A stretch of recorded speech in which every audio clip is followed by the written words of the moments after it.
ਤਿਸ ਵਿੱਚ ਜੀਭੈ ਲਈ ਨ ਕੀਪੀ। ਅੱਖੀਂ ਦੇਖਣ ਰੂਪ ਰੰਗ,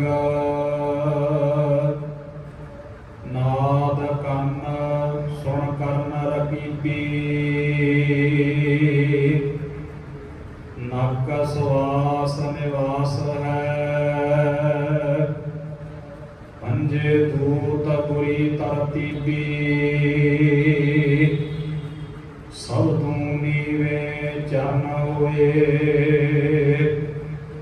ਆਪ ਗਵਾਏ ਨਸੀਬ ਨਸੀਬੀ। ਹਉਮੈ ਰੋਗ ਮਿਟਾਏ ਦਾ, ਸਤਿਗੁਰ ਪੂਰਾ ਕਰੈ ਤਬੀਬੀ। ਪੈਰੀ ਪੈਰ ਰਾਸ ਕਰ,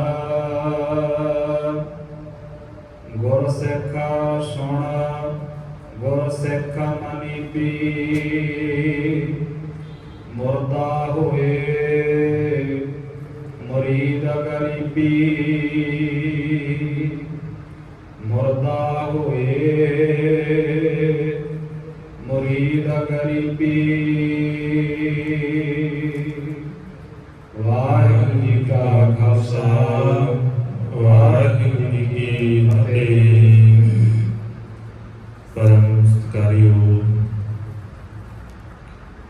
जुग जुग अटल चवर शतर तख्त के मालक हजूर पिता दीन दयाल स्वामी शब्द गुरु धन साहिब गुरु ग्रंथ साहिब महाराज सच्चे पातशाह जी की पावन और पवित्र हजूरी के अंदर संध्या वेले दे सजे हुए दीवाना की हाजरी पा रहे भागा वाले सत्संगी जनों, वडभागे हाँ जो मालक जी की बख्शिश का सदका पावन गोद के अंदर जुड़ करके गुरु प्यार वाले पासों साहिबां की अमृतमय बाणी दे रस ने कीर्तन दे नाल साझ बना करके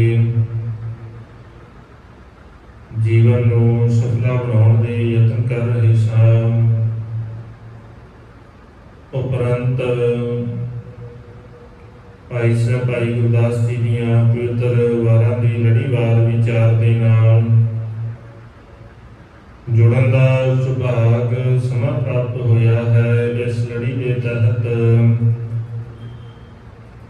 पिछलेरे दीवाना के अंदर चौथी वार दियां दो पौड़ियां दी विचार आप संगतां दे नाल सांझी कीती। अगले दी 3 नंबर पौड़ी जिसका पाठ आप जियां ने सत्कारयोग भाई साहब पासों श्रवण किया है। इसकी विचार आप संगतां दे नाल सांझी करनी है। आओ विचारां की आरंभता तो पहला गुरु चरणों के अंदर हाजरी लवाइए। बड़े प्यार अते अदब साथ आखो जी सतनाम श्री वाहिगुरु साहिब जी। सतनाम श्री वाहिगुरु साहिब जी।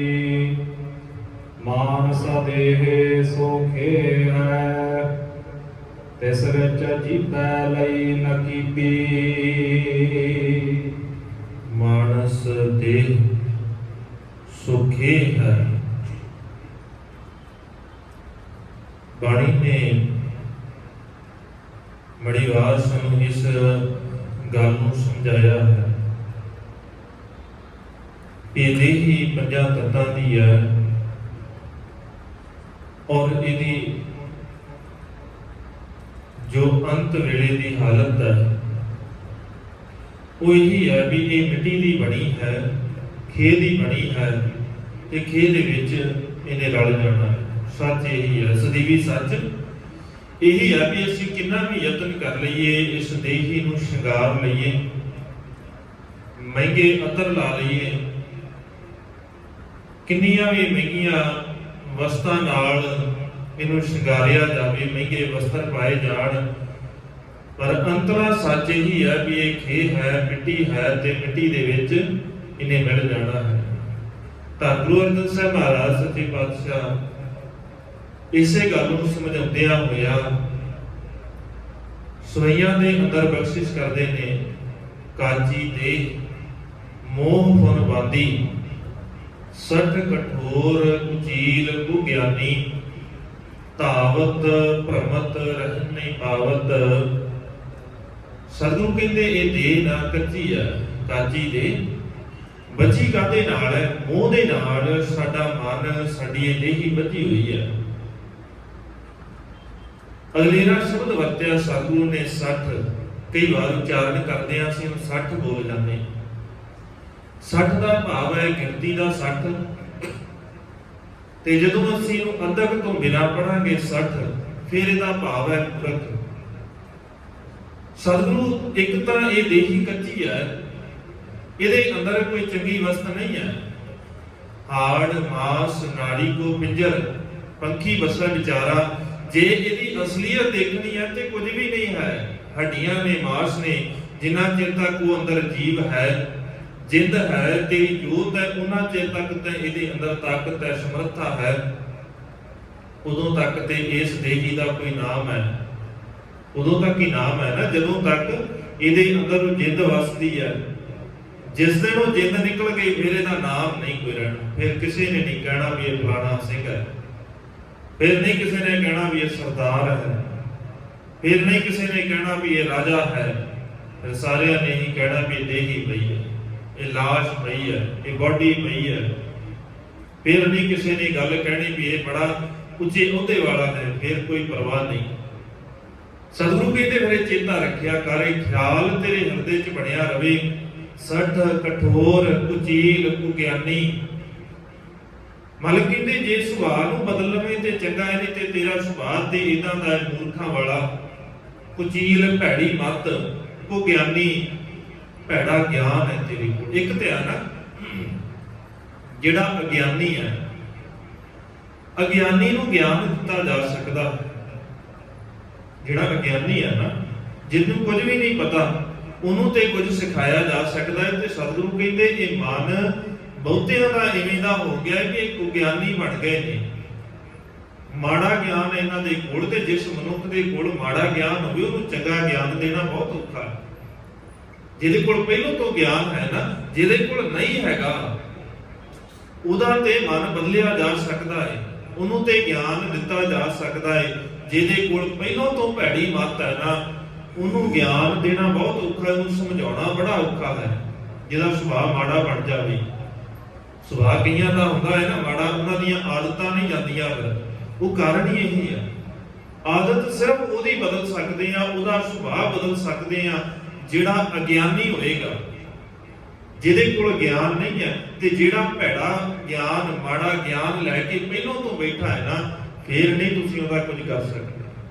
ਔਰ ਭੈੜੇ ਗਿਆਨ ਵਾਲੇ ਨੇ ਨਾ, ਕਿੰਨਾ ਸਮਝਾਇਆ ਸਤਿਗੁਰੂ ਨੇ, ਕਿੰਨਾ ਗਿਆਨ ਵੰਡਿਆ ਹੈ।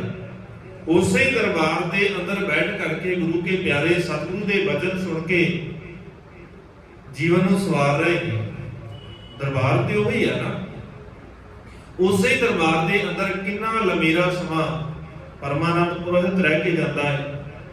ਉਹਦੇ ਜੀਵਨ ਦੇ ਉੱਤੇ ਕੋਈ ਅਸਰ ਨਹੀਂ, ਕੋਈ ਫਰਕ ਨਹੀਂ ਪੈਂਦਾ, ਉਹਨੂੰ ਕੋਈ ਬਦਲਾਵ ਨਹੀਂ ਉਹਦੇ ਜੀਵਨ ਦੇ ਅੰਦਰ। ਕਾਰਨ ਇਹੀ ਹੈ ਕਿ ਉਹਦੇ ਕੋਲ ਗਿਆਨ ਹੈਗਾ, ਪਰ ਕਿਹੜਾ ਹੈ? ਭੈੜਾ ਗਿਆਨ ਹੈ। ਮੱਤ ਹੈਗੀ ਹੈ ਪਰ ਭੈੜੀ ਹੈ, ਇਸ ਕਰਕੇ ਉਹਨੂੰ ਬਦਲ ਨਹੀਂ ਸਕਦੇ। ਦੂਜੇ ਪਾਸੇ ਬਦਲਦੇ ਨੇ ਜਿਨ੍ਹਾਂ ਦਾ ਹਿਰਦਾ ਨਰਮ ਹੈ, ਕਠੋਰ ਨਹੀਂ ਹੈ। ਸਾਡੇ ਤੋਂ ਤਾਂ ਜ਼ਿਆਦਾ ਨਰਮ ਹੈ। ਅਸੀਂ ਕਈ ਵਾਰ ਕਹਿ ਦਿੰਦੇ ਹਾਂ ਭਾਈ ਕੌਡਾ ਜੀ ਦਾ ਹਿਰਦਾ ਬੜਾ ਕਠੋਰ ਹੈ, ਇਤੋਂ ਤੱਕ ਕਿ ਬੰਦੇ ਮਾਰ ਕੇ ਖਾ ਜਾਂਦੇ ਨੇ। ਪਰ ਸੋਚ ਕੇ ਦੇਖੀਏ, ਸਾਡੇ ਤੋਂ ਤਾਂ ਨਰਮ ਹੈ, ਸਾਡੇ ਜਿੰਨਾ ਕਠੋਰ ਨਹੀਂ ਹੈ। ਭਾਈ ਕੌਡਾ ਜੀ ਦਾ ਜੀਵਨ ਇਦਾਂ ਦਾ ਹੈ ਕਿ ਬੰਦੇ ਮਾਰ ਕੇ ਖਾਂਦੇ ਨੇ, ਗੁਰੂ ਦਾ ਇੱਕ ਸ਼ਬਦ ਸੁਣਿਆ ਜੀਵਨ ਬਦਲ ਗਿਆ। ਅਸੀਂ ਸਾਰੀ ਜ਼ਿੰਦਗੀ ਹੋ ਗਏ ਆ ਸੁਣਦੇ ਵਿੱਚ ਕਠੋਰ ਕੌਣ ਹੈ? ਭਾਈ ਕੌਡਾ ਜੀ ਜਾਂ ਫਿਰ ਅਸੀਂ ਕਠੋਰ ਹੈ?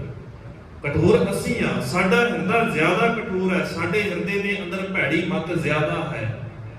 ਤੇ ਸਤਿਗੁਰੂ ਬਾਰ-ਬਾਰ ਇਹੀ ਗੱਲ ਸਮਝਾਉਂਦੇ ਨੇ, ਭਲਿਆ ਚੇਤਾ ਰੱਖਿਆ ਕਰ, ਜੀਵਨ ਇੰਨਾ ਕੁ ਹੈ, ਇੰਨੀ ਕੁ ਖੇਡ ਹੈ, ਮਾਨਸ ਦੇਰ ਸੁਖੇ ਹੈ। ਇਹ ਚੇਤਾ ਰੱਖਿਆ ਕਰ ਵੀ ਇਹ ਖੇ ਹੀ ਹੈ, ਬਹੁਤਾ ਇਹਦਾ ਹੰਕਾਰ ਨਾ ਕਰਿਆ। ਇਹਦਾ ਹੰਕਾਰ ਕਰਨ ਵਾਲਿਆਂ ਨੇ ਪ੍ਰਾਪਤ ਕੁਝ ਨਹੀਂ ਕੀਤਾ। ਜਿੱਥੇ ਹੰਕਾਰ ਕਰਦੇ ਸਨ ਵੀ ਦੇਹੀ ਦਾ ਸਾਡੇ ਕੋਲ ਤਾਕਤਾਂ ਬਹੁਤ ਨੇ, ਤੇ ਕਿੱਥੇ ਨੇ ਉਹ ਤਾਕਤਾਂ ਵਾਲੇ।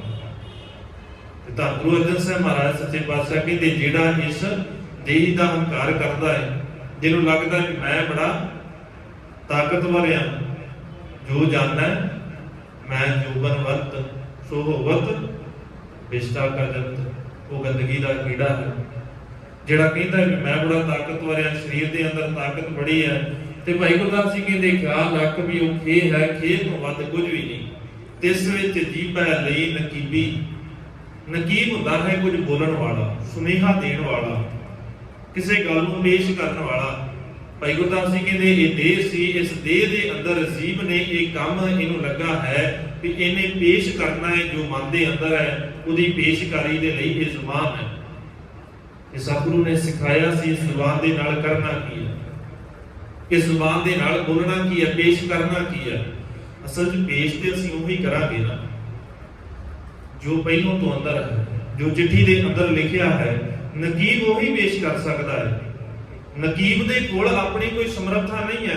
ਜੋ ਰਾਜੇ ਨੇ ਲਿਖ ਕੇ ਦਿੱਤਾ ਹੈ ਨਾ, ਜੋ ਸਰਦਾਰ ਨੇ ਲਿਖ ਕੇ ਦੇ ਦਿੱਤਾ ਹੈ, ਜੋ ਆਗੂ ਨੇ ਉਸ ਚਿੱਠੀ ਦੇ ਅੰਦਰ ਲਿਖਿਆ ਹੈ, ਨਕੀਬ ਦਾ ਕੰਮ ਹੈ ਸਿਰਫ ਉਹੀ ਬੋਲਣਾ ਹੈ, ਕੋਲੋਂ ਨਹੀਂ ਬੋਲ ਸਕਦਾ। ਇਸੇ ਕਰਕੇ ਉਹਦਾ ਕੰਮ ਹੀ ਸਿਰਫ ਇੰਨਾ ਹੈ ਕਿ ਉਹਨੇ ਬੋਲਣਾ ਉਹੀ ਹੈ ਕਿ ਜੋ ਉਹਦੇ ਕੋਲ ਹੈ ਲਿਖਿਆ ਹੋਇਆ, ਉਸ ਤੋਂ ਵੱਧ ਬੋਲਣ ਦਾ ਉਹਦੇ ਕੋਲ ਅਧਿਕਾਰ ਨਹੀਂ ਹੈ। ਤੇ ਸਤਿਗੁਰੂ ਕਹਿੰਦੇ ਜ਼ੁਬਾਨ ਤੇ ਸਿਰਫ ਬੋਲਣ ਦਾ ਕੰਮ ਕਰਦੀ ਹੈ, ਇਹਨੂੰ ਪਹਿਲੋਂ ਸਿਖਾ ਲੈ, ਹਿਰਦੇ ਦੇ ਅੰਦਰ ਇਹ ਸੱਚ ਬਿਠਾ, ਇਹਨੂੰ ਦੱਸ, ਇਸ ਰਸਨਾ ਨੂੰ ਸਿਖਾ ਦੇ ਕਿ ਕਰਨਾ ਕੀ ਹੈ। ਰਸਨਾ ਗੁਣ ਗੋਪਾਲ ਨਿਤ ਗਾਇਣ, ਜ਼ੁਬਾਨ ਦੇ ਨਾਲ ਰੱਬ ਜੀ ਦੇ ਗੁਣ ਗਾਉਣੇ, ਗੋਪਾਲ ਨਿਤ, ਉਸ ਮਾਲਕ ਵਾਹਿਗੁਰੂ ਦੇ ਜਿਸ ਦਿਨ ਗੁਣ ਗਾਉਣੇ ਸ਼ੁਰੂ ਕਰਾਂਗੇ। ਸਤਿਗੁਰੂ ਕਹਿੰਦੇ ਆਹ ਤੇ ਕੰਮ ਸੀ, ਇਹ ਕੰਮ ਜ਼ੁਬਾਨ ਦਾ ਸੀ ਵੀ ਗੁਣ ਗਾਉਣੇ, ਤੇ ਤੂੰ ਹੋਰ ਹੀ ਕੁਝ ਕਰਦਾ। ਤੇ ਕਰਦੇ ਕੀ ਅਸੀਂ? ਦੂਜਿਆਂ ਦੀਆਂ ਗੱਲਾਂ ਕਰਦੇ ਕੀ ਅਸੀਂ? ਦੂਜਿਆਂ ਦੇ ਬਾਰੇ ਅਸੀਂ ਦੇਖਣਾ ਸ਼ੁਰੂ ਕਰ ਦਿੰਦੇ ਹਾਂ। ਸਾਡਾ ਸੁਭਾਅ ਹੈ ਦੂਜਿਆਂ ਦੇ ਔਗਣ ਨੂੰ ਦੇਖਣ ਦਾ, ਅਸੀਂ ਲੱਭਦੇ ਰਹਿੰਦੇ ਹਾਂ। ਸਾਡਾ ਸੁਭਾਅ ਉਸੇ ਵਰਗਾ ਹੈ ਜਿਸ ਕਾਂ ਦਾ ਸੁਭਾਅ ਹੈ ਨਾ। ਜਿਸ ਕਾਂ ਨੂੰ ਆਦਤ ਪਈ ਹੋਵੇ ਵੀ ਉਹਨੇ ਕਪੂਰ ਨੂੰ ਛੱਡ ਕੇ ਗੰਦਗੀ 'ਚ ਕੁੰਝ ਮਾਰਨੀ ਹੈ। ਕਈਆਂ ਦਾ ਸੁਭਾਅ ਹੀ ਇਦਾਂ ਦਾ ਹੈ, ਜਿਹਨੂੰ ਭਾਈ ਗੁਰਦਾਸ ਜੀ ਇਦਾਂ ਬਿਆਨ ਕਰਦੇ ਨੇ ਉਦਾਹਰਨਾਂ ਦੇ ਕੇ। ਉਹ ਕਹਿੰਦੇ ਕਾਉ ਕਪੂਰ ਨਾ ਚੱਖਈ ਦੁਰਗੰਧ ਸੁਖਾਵੈ। ਕਾਂ ਦਾ ਸੁਭਾਅ ਹੈ, ਉਹਨੇ ਕਪੂਰ ਛੱਡ ਦੇਣਾ ਹੈ, ਉਹਨੇ ਕੀ ਕਰਨਾ ਹੈ? ਸਿਰਫ ਤੇ ਸਿਰਫ ਗੰਦਗੀ ਵੇਖਣੀ, ਉਹਨੇ ਗੰਦਗੀ 'ਚ ਹੀ ਮੂੰਹ ਮਾਰਨਾ। ਉਹ ਜਾ ਕੇ ਕਿੰਨਾ ਵੀ ਕਪੂਰ ਰੱਖਿਆ ਹੋਵੇ, ਹੋ ਸਕਦਾ ਇੱਕ ਵਾਰ ਚਲਾ ਜਾਵੇ ਉੱਥੇ, ਪਰ ਮੁੜ ਕੇ ਫਿਰ ਗੰਦਗੀ ਵੱਲ ਨੂੰ ਜਾਏਗਾ। ਇਦਾਂ ਦਾ ਸੁਭਾਅ ਹੈ। ਦੂਜੀ ਉਦਾਹਰਨ ਦਿੱਤੀ, ਹਾਥੀ ਨੀਰ ਨਾ ਵਾਲੀ ਹੈ ਸਿਰ ਛਾਲ ਉਡਾਵੇ। ਕਿੰਨਾ ਹਾਥੀ ਨੂੰ ਇਸ਼ਨਾਨ ਕਰਾ ਲਓ, ਮੁੜ ਕੇ ਉਹਨੇ ਬਾਹਰ ਨਿਕਲ ਕੇ ਮਿੱਟੀ ਪਾਉਣੀ ਹੈ।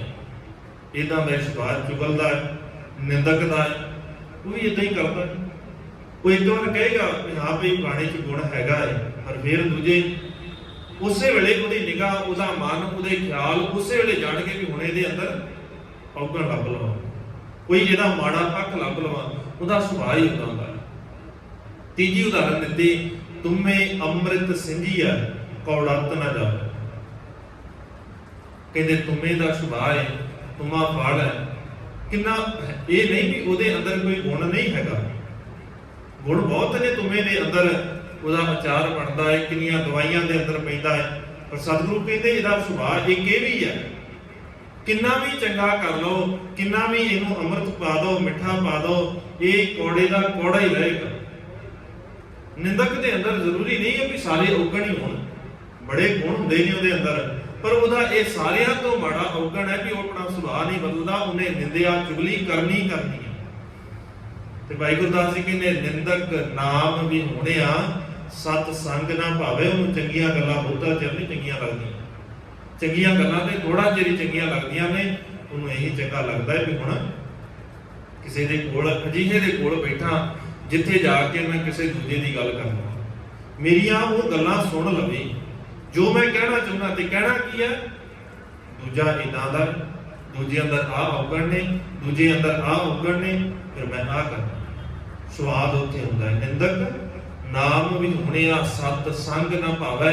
ਉਹਨੂੰ ਸਤ ਸੰਗ ਚੰਗੀ ਨਹੀਂ ਲੱਗਦੀ, ਪਰ ਸਤਿਗੁਰੂ ਕਹਿੰਦੇ ਜੇ ਤੂੰ ਸਿੱਖ ਲਵੇਂ, ਇਸ ਜ਼ੁਬਾਨ ਨੂੰ ਸਿਖਾ ਦੇਵੇਂ, ਤੇ ਸਿਖਾਉਣਾ ਕੀ ਹੈ? ਜ਼ੁਬਾਨ ਤੋਂ ਬੋਲਣਾ ਕੀ ਹੈ? ਉਸ ਮਾਲਕ ਵਾਹਿਗੁਰੂ ਦੇ ਗੁਣ ਗਾਇਆ। ਜੀਵ ਦਾ ਕੰਮ ਹੀ ਇਹੀ ਹੈ, ਇਹ ਜ਼ੁਬਾਨ ਦਾ ਕੰਮ ਹੈ। ਸਤਿਗੁਰੂ ਕਹਿੰਦੇ ਇਹਨੂੰ ਇਹੀ ਕੰਮ ਸਿਖਾ ਕਿ ਉਸ ਮਾਲਕ ਵਾਹਿਗੁਰੂ ਦੇ ਗੁਣ ਗਾਇਆ ਕਰੇ। ਅੱਖੀ ਦੇਖਣ ਰੂਪ ਰੰਗ, ਨਾਦ ਕੰਨ ਸੁਣ ਕਰਨ ਰਕੀਬੀ। ਅੱਖਾਂ ਦਾ ਕੰਮ ਹੈ ਦੇਖਣਾ, ਪਰ ਦੇਖਣਾ ਕੁਝ ਹੋਰ ਸੀ, ਦੇਖ ਕੁਝ ਹੋਰ ਰਹੇ ਹਾਂ। ਅੱਖਾਂ ਨੇ ਦੇਖਣਾ ਸੀ ਇਸ ਸੰਸਾਰ ਦੇ ਅੰਦਰ ਉਸ ਮਾਲਕ ਵਾਹਿਗੁਰੂ, ਦੇਖਣਾ ਤੇ ਇਹੀ ਸੀ ਨਾ। ਇਹ ਨੇਤਰੋ ਮੇਰੇ ਹੋ ਹਰ ਤੁਮੈ ਜੋਤ ਤਰੀ, ਹਰ ਬਿਨ ਅਵਰ ਨਾ ਦੇਖੋ ਕੋਈ। ਦੇਖਣਾ ਕੀ ਹੈ? ਰੱਬ ਜੀ ਤੋਂ ਬਿਨਾ ਕੋਈ ਹੋਰ ਨਹੀਂ ਦੇਖਣਾ। ਦੇਖਣਾ ਤੇ ਇਹ ਸੀ ਨਾ, ਇਹ ਵੀ ਸੰਸਾਰ ਤੁਮ ਦੇਖਦੇ ਹਰ ਕਾ ਰੂਪ ਹੈ, ਹਰ ਰੂਪ ਨਦਰੀ ਆਏ। ਜਾਂ ਜਾਂ ਵੇਖੋ ਤਾਂ ਹਜ਼ੂਰ, ਦੂਰ ਕਤਹੁ ਨਾ ਜਾਈ, ਰਵ ਰਹਿਆ ਸਰਬੱਤਰ ਮੈਂ ਮਨ ਸਦਾ ਧਿਆਨ। ਦੇਖਣਾ ਤੇ ਉਸ ਮਾਲਕ ਵਾਹਿਗੁਰੂ ਨੂੰ ਹੈ, ਤੇ ਦੇਖਦੇ ਕੀ ਹੈ? ਪਰਾਇਆ ਰੂਪ, ਪਰਾਇਆ ਰੰਗ, ਪਰਾਇਆ ਧਨ, ਪਰਾਇਆ ਹੱਕ, ਦੇਖਦੇ ਹੀ ਕੁਝ ਰਹੇ ਆ ਨਾ। ਦੇਖਦੇ ਸਿਰਫ ਇਹੀ ਮਾੜੀਆਂ ਚੀਜ਼ਾਂ, ਮਾੜੇ ਗੁਣ ਕਿਸੇ ਦੇ, ਇਹੀ ਕੁਝ ਹੀ ਦੇਖਦੇ ਆ। ਸਤਿਗੁਰੂ ਕਹਿੰਦੇ ਇਹਦਾ ਕੰਮ ਇਹ ਨਹੀਂ ਸੀ, ਇਹਨਾਂ ਨੇਤਰਾਂ ਦਾ ਕੰਮ ਇਹ ਨਹੀਂ ਸੀ। ਸਤਿਗੁਰੂ ਕਹਿੰਦੇ ਜੇ ਉਸ ਮਾਲਕ ਵਾਹਿਗੁਰੂ ਨੂੰ ਇਹ ਨੈਣ ਦੇਖਦੇ ਨਹੀਂ, ਇਹ ਅੱਖਾਂ ਦੇਖਦੀਆਂ ਨਹੀਂ, ਤੇ ਬੜਾ ਮਾੜਾ ਹਾਲ ਹੈ ਇਹਨਾਂ ਦਾ। ਨੈਣ ਨਾ ਦੇਖਿਆ ਸਾਧ ਸਿਨੈਣ ਬੇਹਾਲੇ ਆ, ਬੜੇ ਬੇਹਾਲ ਨੇ। ਜਿਹੜੀਆਂ ਅੱਖਾਂ, ਜਿਹੜੇ ਨੈਣ, ਜਿਹੜੇ ਨੇਤਰ ਉਸ ਮਾਲਕ ਵਾਹਿਗੁਰੂ ਨੂੰ ਨਹੀਂ ਦੇਖਦੇ, ਉਹਨਾਂ ਤੋਂ ਜ਼ਿਆਦਾ ਮਾੜਾ ਹਾਲ, ਬੇਹਾਲ ਕੁਝ ਹੋਰ ਹੈ ਹੀ ਨਹੀਂ। ਤੇ ਅਗਲੀ ਗੱਲ ਭਾਈ ਗੁਰਦਾਸ ਜੀ ਨੇ ਕੀਤੀ, ਕਹਿੰਦੇ ਨਾਦ ਇਹਦਾ ਕੰਮ ਹੈ, ਅੱਖਾਂ ਦਾ ਕੰਮ ਸੀ ਦੇਖਣਾ, ਕੰਨਾਂ ਦਾ ਕੰਮ ਹੈ ਨਾਦ ਕੰਨ ਸੁਣ ਕਰਨ ਰਕੀਬੀ। ਕੰਨਾਂ ਦਾ ਕੰਮ ਸੀ ਨਾਦ ਸੁਣਨਾ, ਪਰ ਕਿਹੜਾ ਨਾਦ ਸੁਣਨਾ ਸੀ? ਇਹ ਸ਼ਰਵਣੋ ਮੇਰੇ ਹੋ ਸਾਚਾ ਸੁਣਨਾ ਨੂੰ ਪਠਾਏ, ਸਾਚਾ ਸੁਣਨਾ ਨੂੰ ਪਠਾਏ, ਸਰੀਰ ਲਾਏ ਸੁਣੋ ਸਤ ਬਾਣੀ। ਸੁਣਨੀ ਤੇ ਸੱਚੀ ਬਾਣੀ ਸੀ, ਸੁਣਨਾ ਤੇ ਚੰਗਾ ਸੀ, ਤੇ ਸੁਣਿਆ ਕੀ? ਹਮੇਸ਼ਾ ਦੂਜਿਆਂ ਦੀ ਗੱਲ ਸੁਣਾ ਦੋ।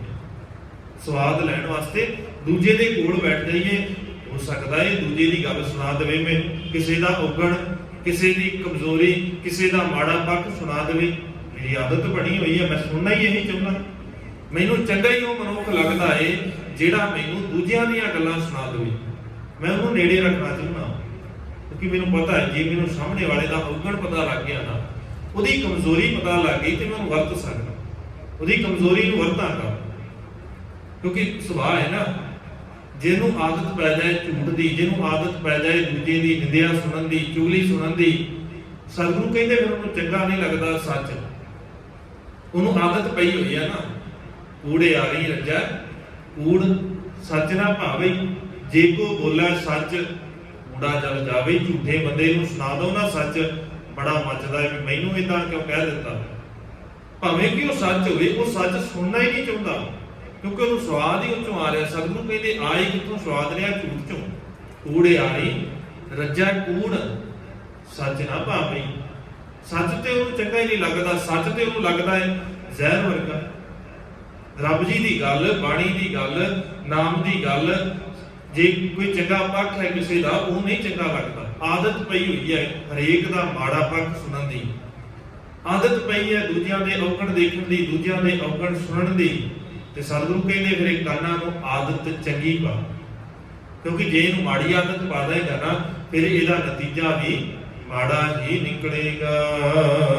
ਨਕ ਸੁਵਾਸ ਨਿਵਾਸ ਹੈ, ਪੰਜੇ ਦੂਤ ਬੁਰੀ ਤਰਤੀਬੀ।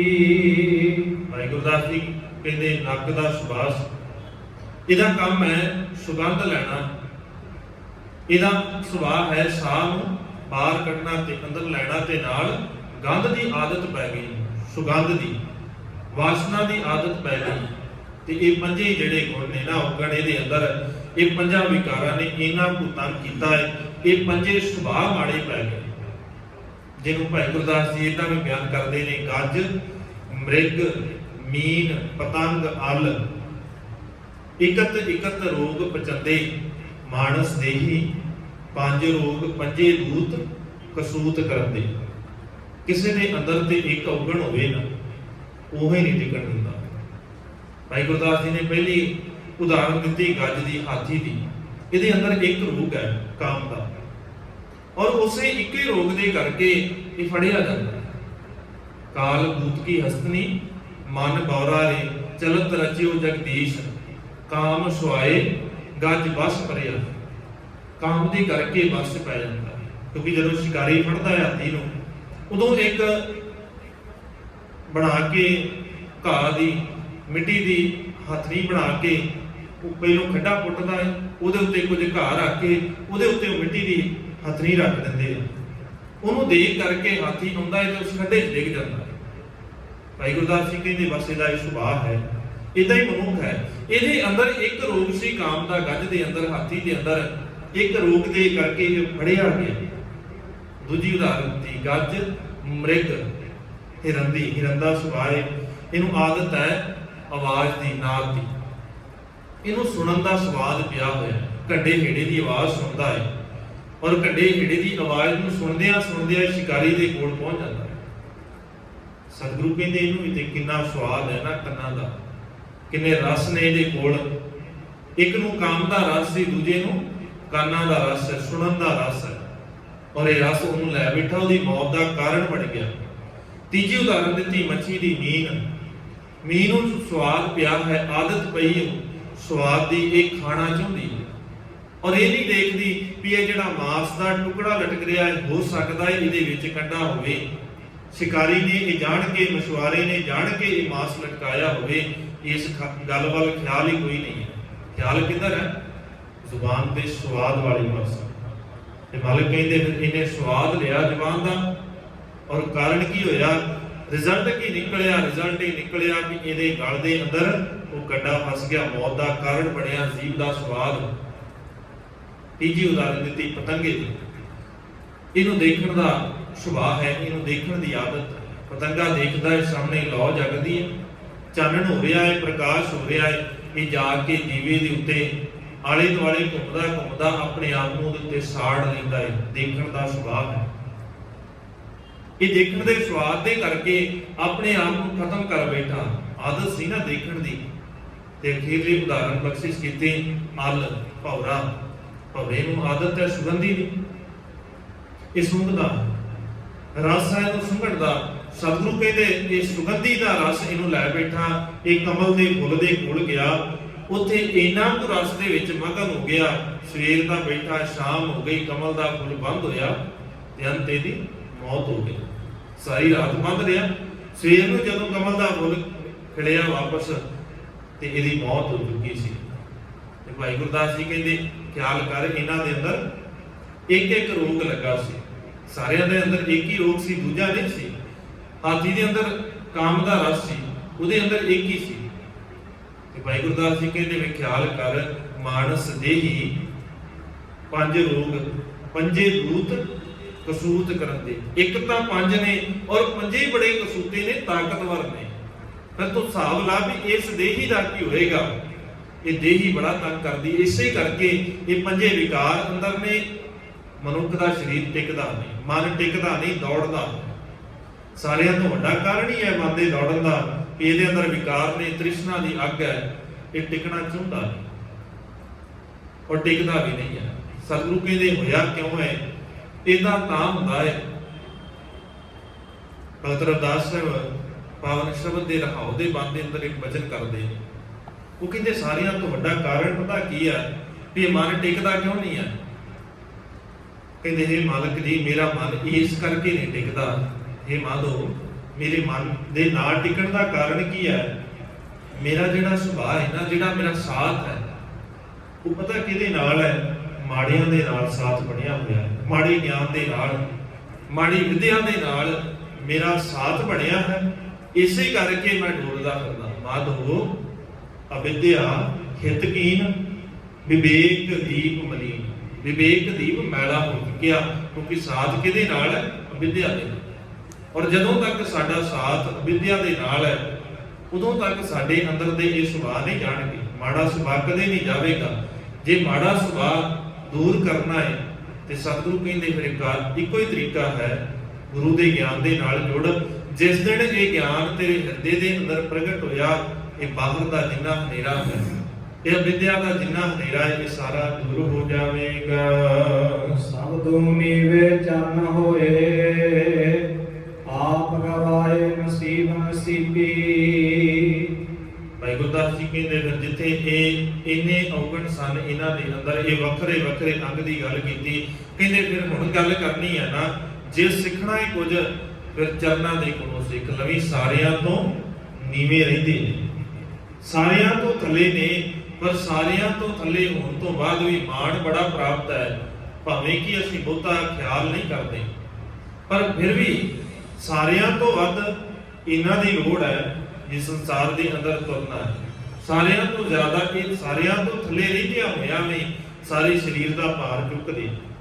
ਨਿਮਰਤਾ ਇੰਨੀ ਹੈ, ਨੀਵਾਂਪਨ ਹੈ, ਸਾਰਿਆਂ ਤੋਂ ਹੇਠਾਂ ਰਹਿੰਦਿਆਂ ਹੋਇਆਂ ਸਾਰੇ ਸਰੀਰ ਦੇ ਭਾਰ ਨੂੰ ਚੁੱਕਦੇ ਨੇ, ਸਾਰਿਆਂ ਨੂੰ ਫਿਰ ਵੀ ਲੈ ਕੇ ਤੁਰਦੇ ਨੇ।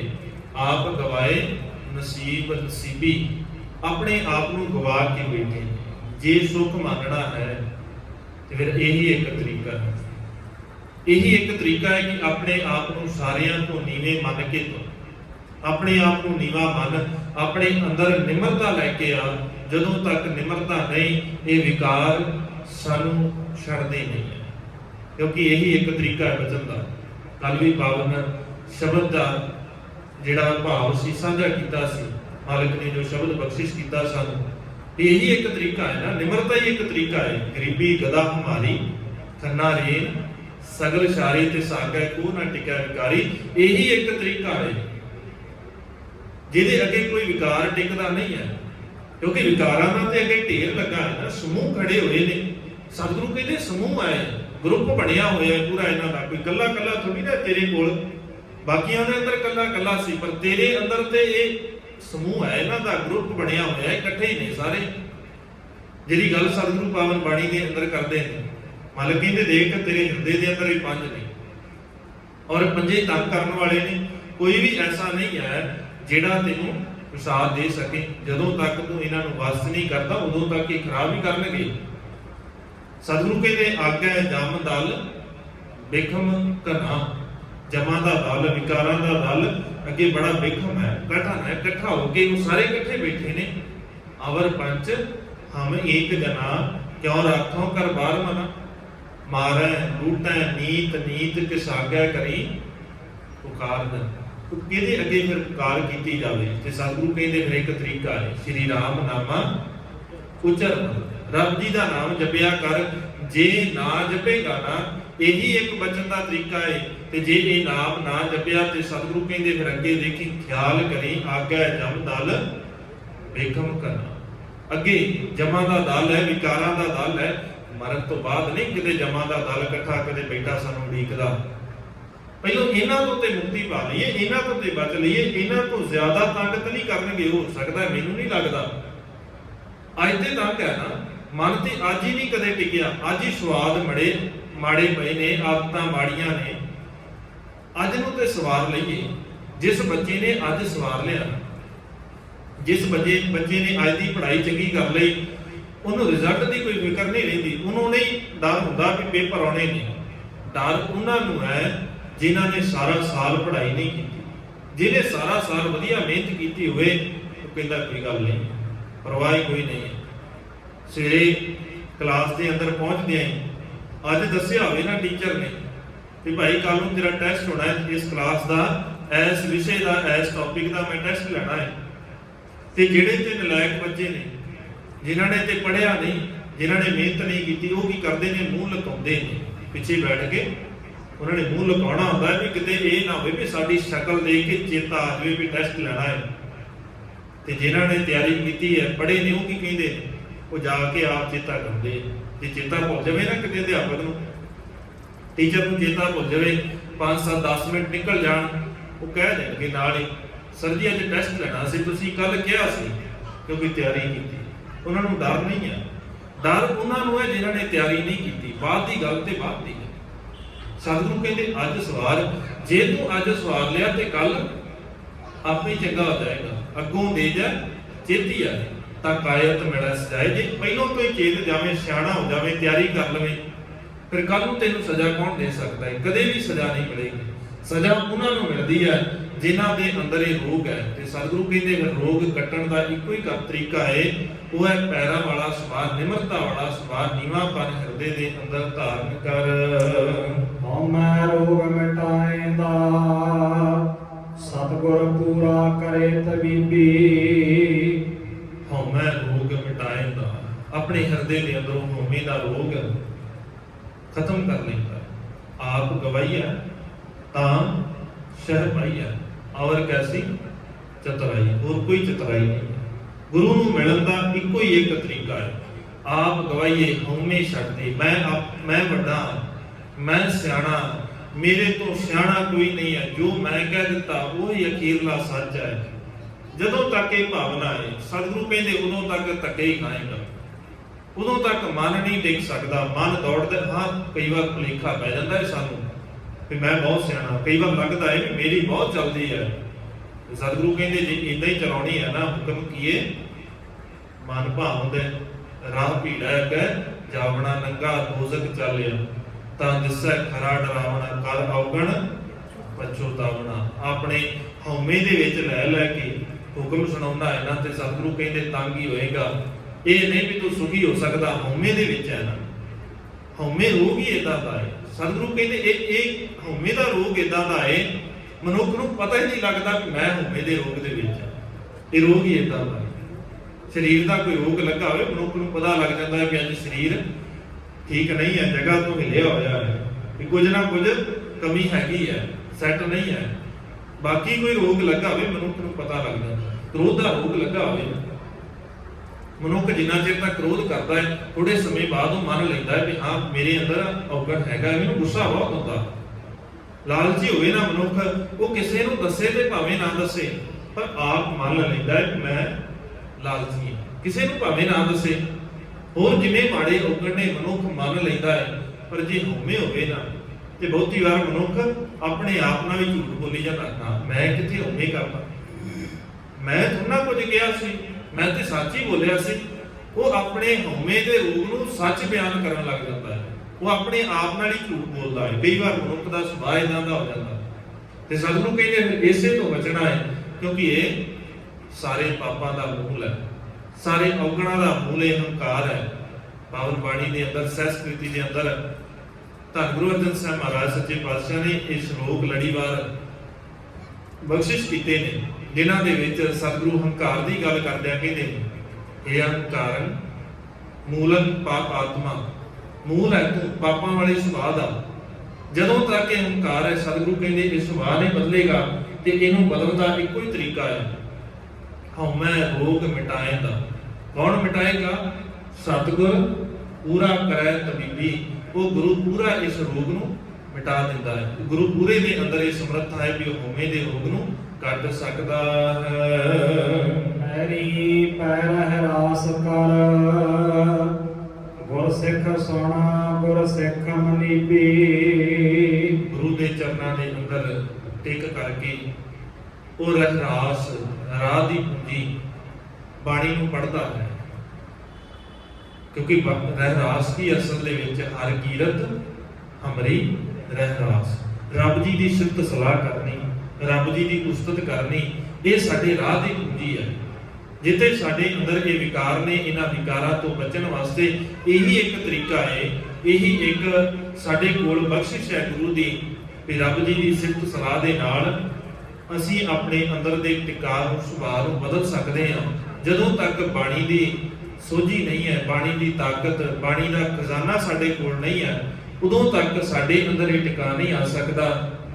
ਤੇ ਜਿਹੜਾ ਗੁਰੂ ਦਾ ਸਿੱਖ ਹੈ, ਉਹ ਇਸ ਗੱਲ ਨੂੰ ਸੁਣ ਕੇ ਤੇ ਮੰਨਦਾ ਹੈ। ਮੁਰਦਾ ਹੋਏ ਮੁਰੀਦ ਗਰੀਬੀ।